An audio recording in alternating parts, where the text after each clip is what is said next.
Okay, so this is going to be painful, but I got to do it. Today we're talking about Coinbase.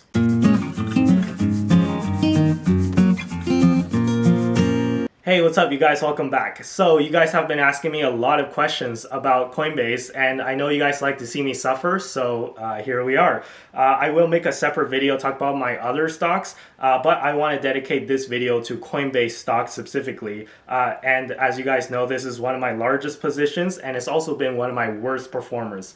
And I'm going to do something different today. I'm not going to talk about my exact position in Coinbase, and this is not meant to hide my positions. So if you really want to know, you can check out some of my older videos. I've basically been holding the same position since the summer. I have not added to it. I've not sold out of anything. So it's the exact same position, exact same average prices. But the reason why I'm not going to talk about my position specifically is because I genuinely think that at this point is not helpful to the conversation. Because everyone is down right now, especially if you hold a crypto stock, right? So the crypto market has been down and the stock market is down. And for Coinbase in particular, it's at all-time lows right now. So if you bought this stock pretty much at any time in the past month or longer, then you're probably down.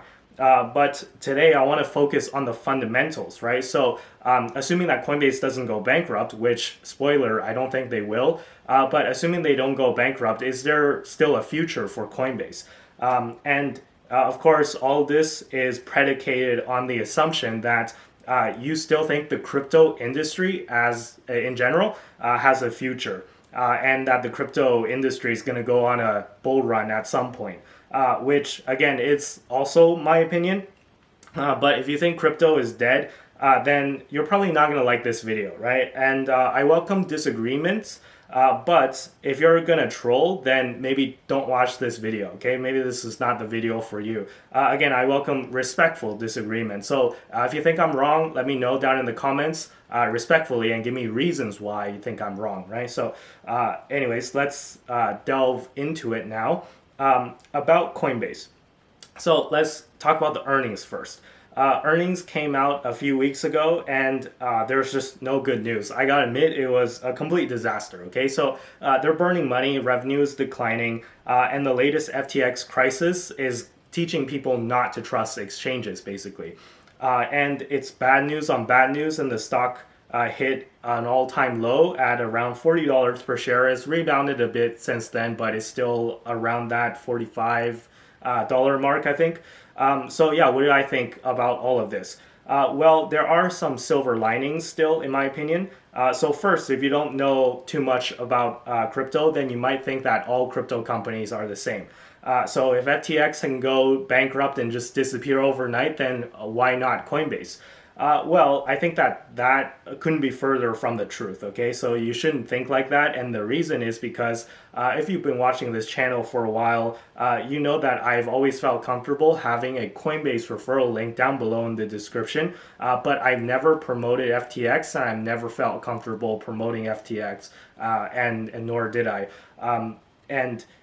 Did I know what FTX was doing in the background, i.e. stealing users' funds and using it to gamble? Of course not. I didn't know that, right?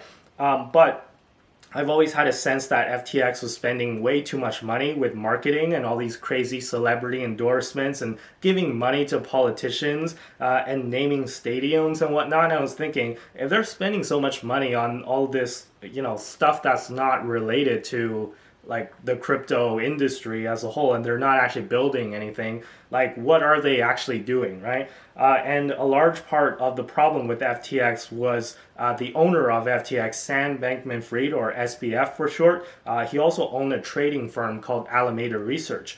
So that was a big conflict of interest, in my opinion, because FTX was the consumer-facing platform who's getting all the retail trading volume, and then you have, or SBF had access to this trading firm, which has the potential to trade against FTX's own users, right? Because they can see like where all the volume is and where all the orders are going and stuff. So Coinbase, on the other hand, Coinbase does not have a trading arm of their business, and they don't lend out your coins to generate yield. They don't have an exchange token, right? So an exchange token, if you don't know, for FTX, it was this token called FTT, was basically this token that they created out of thin air, and they put it on their balance sheet and said it was worth however many billions of dollars, when in fact, all that was kind of just fugazi, right? Coinbase does not have their native token or whatnot. They don't engage in that. And Coinbase is a fully regulated company in the United States, and they're publicly traded, and their books are audited. And remember, guys, it's not enough for a company to claim that they're audited. The latest news that came out with FTX was that their auditing firm claimed to be the first auditing firm based in the metaverse. So yeah, that about just sums it up in one sentence how reliable that audit was, right? Coinbase, however, is audited by Deloitte, which is one of the most highly respected auditing firms in the world. So in short, everything that FTX was lacking in terms of regulation and risk management, Coinbase is the opposite of that, at least from what I can see. And is there a chance that Coinbase is just as corrupt as FTX? Well, I guess anything is possible at this point, right? But I really don't believe so, and you can hold me to it if I'm wrong. And talking about FTX, if you really think about it, the fact that FTX isn't around anymore, don't you think that long term that might actually be a good thing for Coinbase, right? The fact that their biggest competitor just went poof.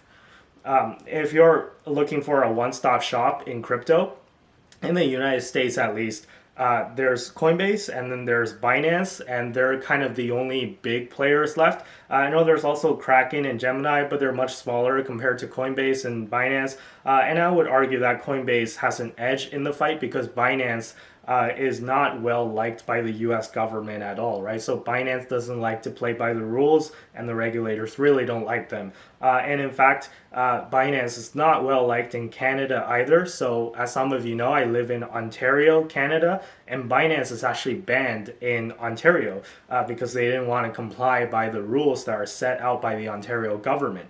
And don't forget, Binance also has their own token, BNB token, which is, arguably is different than FTT because Binance has a lot of decentralized apps running on their Binance chain. But, after what happened, some people would say that, just having an exchange token at all, regardless of utility, is kind of a red flag. Not making accusations, I'm just pointing out the facts, right? So in short, Coinbase isn't doing any of the shady things that FTX was found doing, and they don't have their own made-up token, and they don't do lending. So they do have rewards on some crypto, but those are coming from on-chain staking, which is a lot safer. So if you don't know the difference between on-chain staking and lending, I will make a separate video on that at some point as well. But in short, staking rewards are given out with a participant participating in a proof of stake protocol. And when you stake your coins, you don't have to give up your keys, which means that if Coinbase is the one staking, they can hold their keys and they don't have to give them to anyone else. And they're passing some of the rewards on to you. So there's a big difference between crypto staking, on-chain staking, and crypto lending. So anyways, that's point number one. If you're worried that Coinbase is another FTX, don't, because they're not. Second, I don't think people realize how big Coinbase custody is. So if you don't know, Coinbase custody is a service that they offer to hold crypto on behalf of other people and companies. And I know people, including myself, have been advocating for self-custody. But this doesn't apply to everyone, right? So what if you're a big company? What if you're a billion-dollar company and you want to put, a few $100 million of your balance sheet into Bitcoin? If you're MicroStrategy, for example, who has over 130,000 Bitcoins on their balance sheet, and they need to do audits and they need to follow regulations themselves, they're not going to put it on a ledger or a Trezor hardware key, right? It's a big pain to manage all of that yourself, and if they did it wrong, then they could get sued or they can get in trouble, right? So companies who might be putting billions of dollars of their own money into Bitcoin or any other crypto, they're not going to put it. They're not going to put it on a hardware wallet. They're going to use Coinbase custody, right? And Coinbase custody is by far the biggest player in that space. In fact, Coinbase just revealed that they hold a total of 2 million Bitcoins, according to CEO Brian Armstrong. Keep in mind that's not $2 million worth of Bitcoin, it's 2 million Bitcoin, right? So if you know anything about Bitcoin, there's only ever going to be 21 million at most, and a few million have actually already been lost. So they hold much more than 10% of the entire supply of Bitcoin that will ever exist. Now, to be clear, they don't own the 2 million Bitcoin themselves. The vast majority of that they're holding on behalf of other companies, but still. My point is, if you're looking for a crypto infrastructure play, I still think that Coinbase is the best for that. I know many of you who watch this channel also watch Meet Kevin, and Kevin invested in BlockFi. And I think he put $420,000 into BlockFi, and BlockFi is now bankrupt, so all that money is gone, and he lost basically 100% of what he put in. And I'm not trying to dump on him. I'm just saying that if the original intention to invest in BlockFi, and I think his original intention to invest in BlockFi is to invest in an infrastructure play, right? The picks and shovels play. If you guys don't know what that reference is that back in the days when a gold mine was discovered, you can go and try and mine the gold yourself. You can try and trade the gold, or you can sell the picks and shovels that people need to mine the gold. And oftentimes it's the people who sold the picks and shovels who didn't even directly engage in gold mining. They were the ones who got the richest out of everyone, right? So yeah, it's a great idea to invest in an infrastructure play. But in my opinion, BlockFi's business model was always risky and unproven. If you wanted a picks and shovels play, I think Coinbase is much better. And when the crypto bull market was here, Coinbase was one of the most profitable companies in the world. And I made a video about that actually, and it was true at that point, right? We seem to have all forgotten that, maybe for good reason. Because now they're very not profitable, and they're one of the, I guess, least profitable companies in the world. But that's just how volatile the crypto space is, right? But if you believe that we're going to go on another bull run, though, and Coinbase will survive, which I'm betting that it will,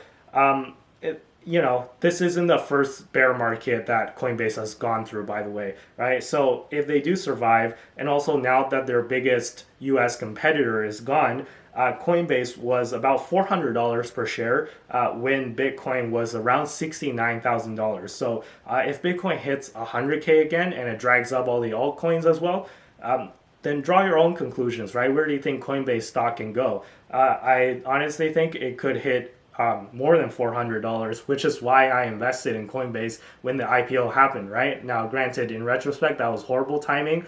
And I should have just waited, but hindsight is 2020, right?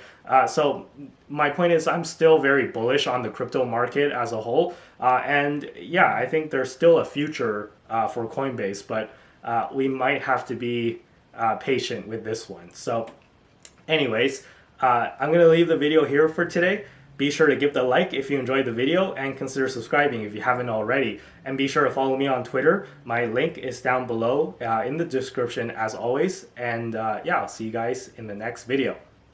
Bye-bye.